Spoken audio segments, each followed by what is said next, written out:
Kamusta na po kayo dyan? Okay lang po ba kayo dyan? Matagal-tagal na din po akong hindi nakakadalaw sa ina at sa tatay sa sementeryo. Kaya ngayong araw na ito, dadalawin ko naman po sila. Tara, let's go! So tayo na po magtirik ng kandila. Sana'y okay lang kayo ng tatay, hindi kayo nag-aaway diyan. So ngayon naman po, ipagdarasal natin ang aking pong mga magulang. Sa ngalan ng Ama at ng Anak at ng Espiritu Santo. Amen. Manalangin tayo, Panginoong Jesucristo, sa 3 araw na pagkahimlay mo sa libingan.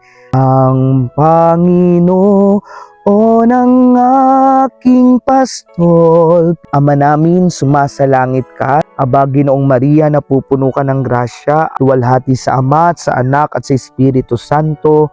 Kapayapaan kailanman ang igawad na may kapal. That's it. Kain po.